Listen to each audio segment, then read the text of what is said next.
نبی پاک صلی اللہ علیہ وسلم کے ساتھ جو کچھ ابو جہل نے کیا حضور نے اس کا ذکر فرمایا فرعون بھی بڑا ظالم تھا، پر یہ جو میرا فرعون ہے یہ اس سے بھی سخت ہے۔ فرعون سے سخت کہا ابو جہل کو، لیکن جب اکرمہ بن ابو جہل نے کہا نا میں کلمہ پڑھنا چاہتا ہوں، ناراض نہ ہونا، ہم عزت نہیں دے پا رہے۔ جو 99 خوبیاں ہیں لوگوں کی وہ چھپ جاتی ہیں، پر ایک خامی ساری دنیا دیکھتی ہے۔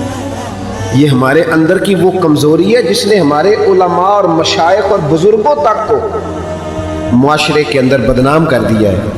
ہم نے وہ ایک خامی تو دیکھی، پر اس شخص کی ساری زندگی کی خوبیاں چھوڑ دی۔ تیری نظر ایک خامی پہ گئی ہے، اس کا مطلب ہے تیرا اس مکھی سے تعلق ہے جو صرف گند پہ بیٹھتی ہے، پھول اسے نظر ہی نہیں آتا۔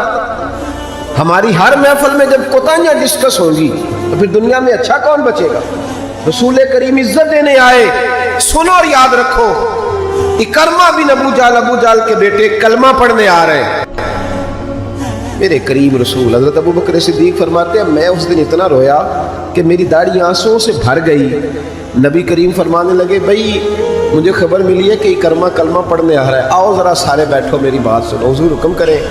تو محبوب نے فرمایا کوئی اس کے سامنے اس کے باپ کو گالی نہ دے، کوئی اس کے باپ کو اس کے سامنے برا کہہ کے نہ پکارے، کوئی یہاں ایک اور بات بھی کرنی بڑی ضروری سمجھتا ہوں، جو پکا بے ایمان کافر تھا، بے ایمان، جب حضور نے منع کر دیا کہ اس کے بیٹے کو تکلیف ہوتی ہے، جس کا کفر نص قطعی سے ثابت ہے، ان الذین کفروا سواء علیہم انذرتهم ام لم تنذرهم لا یؤمنون۔ اس آیت کی تفسیر میں جہاں بھی آپ کھولیں گے پہلا نام ابو جہل کا ملے گا، جس پر نص آ گئی کہ اس کی قسمت میں کفر ہے۔ جب وہاں حضور نے فرمایا باپ کو کافر نہ کہنا، بیٹے کو تکلیف ہوگی، تو بتا جب تو حضرت عبداللہ اور سیدہ آمنہ کے بارے میں بات کرتا ہے تو حضور کے دل کو تکلیف نہیں ہوتی؟ شرم نہیں آتی لوگوں کو؟ حیا نہیں آتی؟ حضور کا دل دکھاتے؟ اور دیکھیں عبداللہ کا معنی اللہ کا بندہ ہے، اور جو آمنہ نام ہے اس نام کا حسن تو دیکھیں، ہو درود تجھ پہ بھی آمنہ اور تیرے لال پر بھی سلام ہو۔ تو تھوڑا آپ بھی پہچانا کریں، جو تیری اماں کو برا کہے تو سلام نہیں لیتا، اور جو نبی پاک کی اماں کے بارے میں بات کہتا ہے تو کہتا ہے مولوی صاحب رل مل کے رہنا چاہیے۔ عجیب بات ہے نا تیری، اس بندے سے سلام لے لے، اس سے گلا ملا لے جس کے سینے میں نبی پاک کے والدین کے بارے میں بغض چھپا ہوا ہے، اس شخص سے سینہ ملائے۔ تھوڑا سا سوچا کریں ہمارا کسی سے جائیداد کا کیا رٹا ہے۔ تو یاد رکھیں اکرمہ جب آ رہے تھے تو نبی کریم علیہ السلام نے فرمایا کوئی اسے اس کے باپ کو اس کے سامنے برا نہ کہے۔ حضرت ابو بکر صدیق کہتے ہیں پھر حضور نے فرمایا کوئی اس کے باپ کا کفر نہ گنوائے، کوئی اس کی زیادتیوں کا ذکر نہ کرے، کوئی اس کے بارے میں کوئی آیت نہ پڑھے، کوئی میرا قول نہ دہرائے۔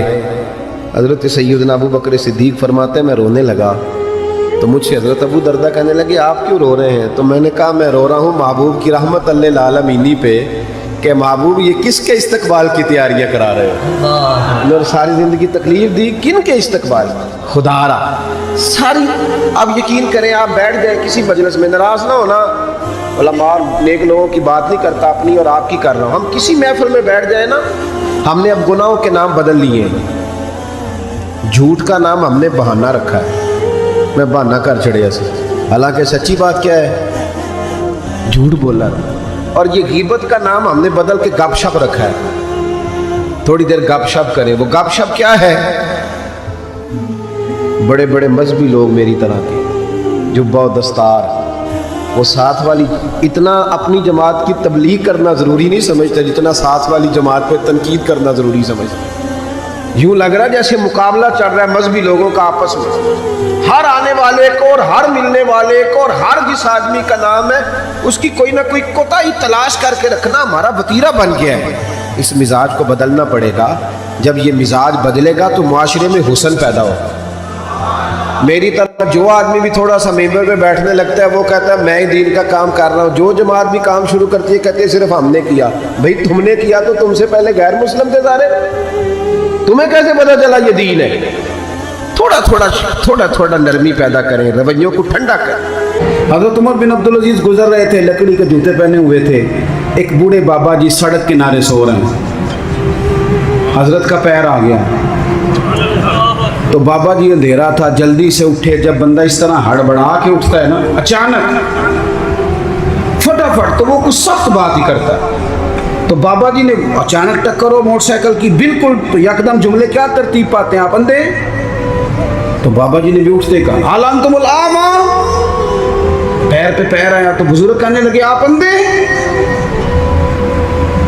بڑی سخت بات تھی، معمولی آدمی نہیں، بادشاہ ہیں. اور اکیلے نہیں، 4-5 سپاہی ساتھ ہیں، ہاتھ میں تلواریں ہیں، نیزیں ہیں، برچیاں ہیں.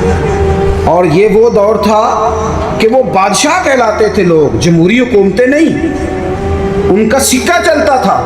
اتنے بڑے آدمی کو کہہ دیا آپ اندھے. اس نے کہا آپ اندھے. حضرت عمر بن عبدالعزیز نا ہلکا سا مسکرائے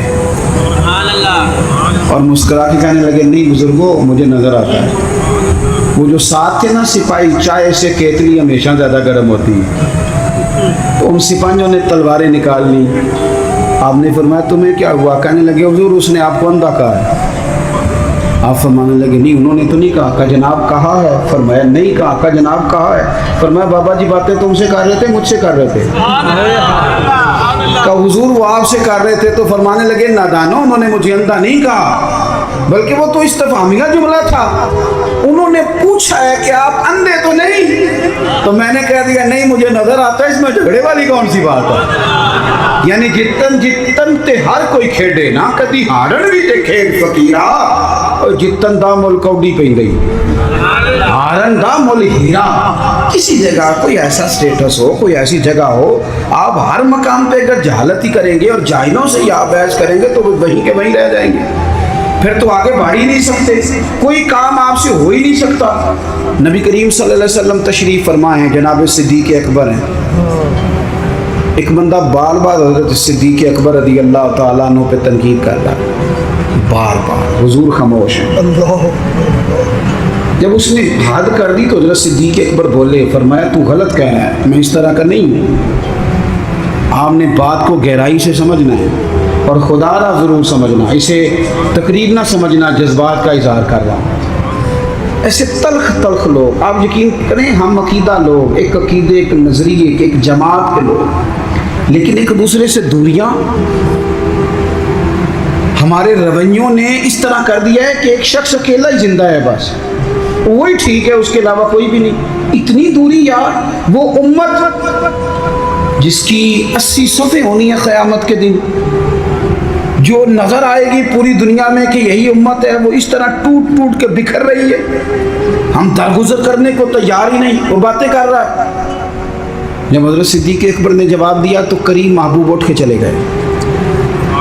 حضرت صدیق اکبر پیچھے دوڑے کہ یا رسول اللہ، جب تک وہ باتیں کر رہا تھا آپ بیٹھے تھے اور جب میں نے جواب دیا تو آ گئے.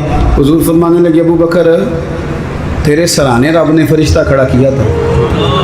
اللہ کرے آپ کو سمجھ آئے. تیرے سرانے فرشتہ تھا، جب وہ بولتا تھا تو تیری طرف سے فرشتہ جواب دیتا تھا. فرشتہ بول رہا تھا جبھی تو میں بھی چپ تھا. فرشتہ تیری طرف سے جواب دے رہا تھا. اور فرمایا جب تو بولا ہے تو فرشتہ چلا گیا تو میں بھی اٹھ کے آ گیا. دیکھیں ہم کوئی لوارث نہیں، خدا رسول والے ہیں. ایسا نہیں ہے کہ کہیں چپ کر دیں گے تو ہمارا وارث کوئی نہیں. آپ نہ کسی مقام پہ اپنوں کے مقابلے میں تو کہیں خاموشی اختیار کریں، آپ کہیں اپنوں کے بارے میں تو درگزر کریں. امام اعظم ابو حنیفہ رحمۃ اللہ علیہ، آپ کے والد صاحب کا انتقال ہو گیا.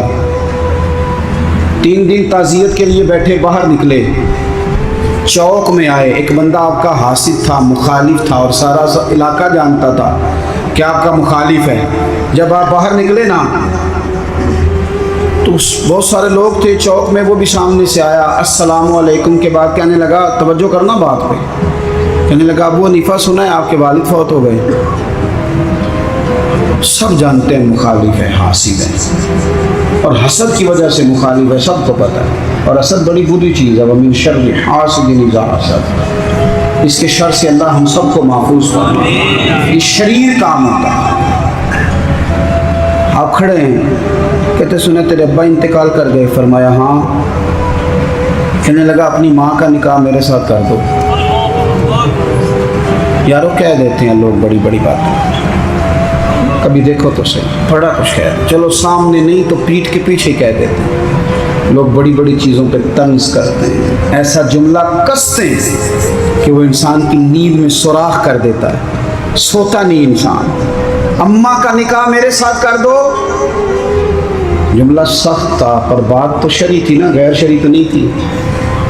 تو امام صاحب کے ساتھ جو شاگرد تھے، عقیدت مند تھے، ارادت مند تھے، انہوں نے تلواریں نیام سے نکالنی، فرمایا چپ کر جاؤ بھائی، ہم کو لوارث ہیں، چپ تو کرو نا یار، کہیں سہنا تو سیکھو، کہیں برداشت تو کرو، کئی کچھ تمہیں لوگ کہیں گے، کس کس کو راضی کرو گے؟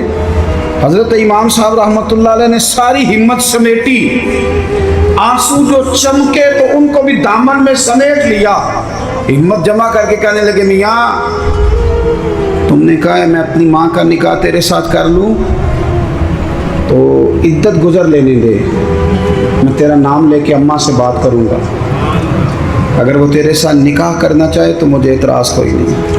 ہوئے ہوئے ہوئے دل دریا سمندروں ہی ڈوبے، کون دلاں دیاں جانے، دل تو ٹوٹ گیا نا، بکھر کیا دیتے ہیں یار۔ کئی دفعہ جس نے 40 سال بھی قرآن پڑھایا ہو، مسجد نے ڈیوٹی کی ہو، اس شخص کو بھی کئی دفعہ لوگ مسجد کے دروازے پہ کھڑے کر کے بات کر دیتے، بڑی تکلیف ہوتی، بڑی تکلیف ہوتی ہے بعض اوقات۔ بڑے بڑے لوگوں کو لوگ کیا گزرتے ہیں۔ حضرت امام صاحب فرمانے لگے عدت بیت لینے دے، تیرا نام لے کے بات کروں گا، تیرے ساتھ نکاح کرنا چاہے تو مجھے اعتراض کوئی نہیں۔ یہ کہہ کے اپنے دوستوں کے بازو تھامے اگلے چوک میں گئے، وہ بندہ دھڑام سے زمین پہ گرا، اعتراض دھڑام سے گرا، روئی پرواز کر گئی۔ لوگ کہنے لگے حضور اسے کیا ہوا؟ آپ فرمانے لگے اس نے سمجھا تھا میں لوارث ہوں، اسے کچھ بھی نہیں ہوا، ابو حنیفہ کے صبر نے اس کی جان لے لی، میرے صبر نے جان لے لی، تیرا صبر کئی دفعہ جان لے لے گا، تیرا صبر، تیرا حوصلہ، تیری دلیری۔ آپ اپنی زندگی میں یہ کریں نا بھائی، کیا ماجرا ہے؟ ہم ہر وقت جو ہے کسی جگہ بھی عاجزی نہیں دکھاتے، کسی مقام کہیں مان جایا کریں چپ کر۔ امام زین العابدین، ایسی بات پہ بات یاد آ گئی، زیادہ باتیں نہیں کرنی، بس سمیٹنے لگا ہوں۔ امام زین العابدین مسجد نبوی سے نکلے، جس مسجد کی اصل وارث امام زین العابدین، مسجد شریفہ سے نکلے تو ایک بندہ پیچھے ہو لیا، بادشاہ نے پیسے دیے، معاذ اللہ وہ امام صاحب کو برا بھلا کہہ رہا ہے۔ یہ مزہ ہے، کبھی اسے لے کے تو دیکھیں، یہ بھی ایک مزہ ہے، یہ بھی ایک سرور ہے کہ آپ کو برا کہے آپ برداشت کر رہے ہیں، لیکن شرط یہ ہے کہ آپ مخلص ہوں۔ قرآن کہتا ہے یجاہدون فی سبیل اللہ ولا یخافون لومۃ لائم ذالک فضل اللہ۔ فرمایا لوگ اللہ کے راستے میں جہاد کرتے ہیں، لوگ انہیں برا کہیں تو پرواہ نہیں کرتے، ذالک فضل اللہ یؤتیہ من یشاء، یہ ان پر اللہ کا فضل ہے، اور یہ فضل رب جسے چاہے اسے عطا کرتا ہے۔ اللہ اکبر۔ حضرت امام صاحب گزر رہے ہیں تو اس نے برا بھلا کہنا شروع کیا، امام صاحب جن قدموں سے چلتے تھے وہ چھوٹے کر دیے، قدم چھوٹے چھوٹے، زیادہ باتیں کر لے۔ امام صاحب کا گھر آ گیا، وہ بندہ تھک گیا، کہتے تو بولتے ہی نہیں، گھر آ گیا تو آپ فرمانے لگے کوئی بات رہ گئی ہو تو کر لے، میرا گھر آ گیا۔ وہ کہتا ہے مجھ پر تو کسی نے بجلیاں ہی گرا دی، پہلے میں نے اخلاق سنا تھا، اب میں نے اخلاق دیکھ لیا، بجلیاں گر گئی، سناٹا چھا گیا۔ جب میں سختے میں آ گیا نا، ہم تو دشمن کو بھی پاکیزہ سزا دیتے ہیں، کہتے ہیں جب میں پورے سختے میں آیا تو امام زین العابدین کہنے لگے ٹھہر جا ذرا، جانا نا۔ اندر تشریف لے گئے، ایک بوتل سرکے کی لائے، ایک شہد کی لائے، اور مجھے تھما کے نا، لمبی بات پھر بھی کوئی نہیں، میرے ہاتھ میں تھما کے کہنے لگے کہ لے جا، میرے دادا مولا علی نے فرمایا تھا پتر جو دروازے تک آئے اسے خالی نہیں بھیجا گا، کہ لے جاتے جی مہربانی، تحفہ ہے رکھ لے۔ وہ شخص کہتا ہے امام صاحب پلٹ کے اندر جانے لگے تو میں قدموں سے لگا، پیر چوم کے کہا حضور وہ تو کسی بدبخت نے میری ڈیوٹی لگائی تھی، قربان جاؤں، قریب آ کے پتہ چلا ہے اگر نواسے کے اخلاق کا یہ حال ہے تو محمد عربی کا اخلاق اس طرح ہے، رسول کائنات علیہ السلام کے اخلاق عالیہ کا حسن کیا ہوگا۔ آخری بات یہ ہے کہ والذین یبیتون لربہم سجدا وقیاما، نری تقریریں نہیں، نری باتیں نہیں، رب کے بندے رات سجدے اور قیام میں گزار۔ آپ نہ لوگوں کو کتنے بھی دکھ بتائیں گے تو کمزور ہوتے جائیں گے،